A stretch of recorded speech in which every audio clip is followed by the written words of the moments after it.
বাজারে আবর্জনা স্তূপে আগুন, অল্পের জন্য বড় দুর্ঘটনা এড়ানো গেল। শান্তির বাজার অগ্নি নির্বাপক দপ্তরের প্রচেষ্টায় আগুন নিয়ন্ত্রণে আনা সম্ভব হয়েছে।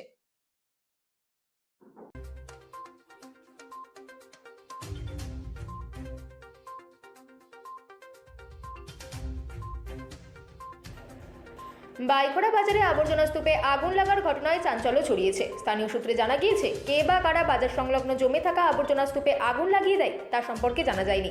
আগুন দ্রুত ছড়িয়ে পড়ায় আশপাশের কয়েকটি দোকান ক্ষতিগ্রস্ত হওয়ায় আশঙ্কা দেখা দেয়। শান্তির বাজার অগ্নি নির্বাপক দপ্তরের কর্মীরা দ্রুত ঘটনাস্থলে পৌঁছে আগুন নিয়ন্ত্রণে আনেন। স্থানীয় ব্যবসায়ীরা বাজার এলাকায় নিয়মিত আবর্জনা পরিষ্কার ও নজরদারি বাড়ানোর দাবি জানিয়েছেন।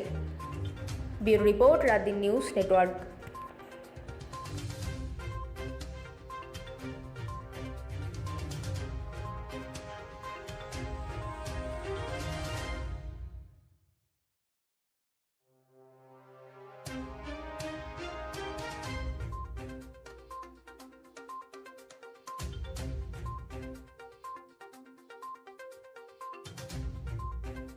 যে হঠাৎ করে যে বাইখরা স্কুলের পাশে যে আগুনটা লাগলো তাটা তো এটা কিভাবে লাগলো, আপনারা কিভাবে খবর পাইছেন? আমরা তো দোকানে ছিলাম, হ্যাঁ সকাল থেকে দোকানে ছিলাম।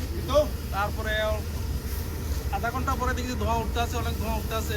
এর আবর্জনা ছিল অনেক, স্কুল থেকেও আবর্জনা ফেলায়, প্লাস পার্শ্ববর্তী যে দোকানগুলি আছে দোকান থেকেও অনেকে আবর্জনা এখানে জমা করে।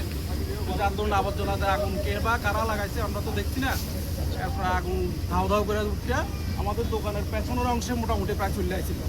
তখন ফায়ার সার্ভিস কল করলাম, ফায়ার সার্ভিস আইলো, আগুন মোটামুটি একটা নিয়ন্ত্রণে আইছে। এমনি আপনারা কয়টার সময় এটা দেখছেন? এটা তো এক ঘন্টা আগে। তখন আমরা নিজেরা জল টল একটু মাইরার চেষ্টা করছি, কিন্তু তখন এটা আয়ত্তরা মানে বাইরে চলে গেছে। তো এখন পর্যন্ত মানে কেমন আগুন নিয়ন্ত্রণ আনছে নাকি? হ্যাঁ, এখন আগুন নিয়ন্ত্রণে চলে গেছে। আচ্ছা, এটা কোন জায়গা?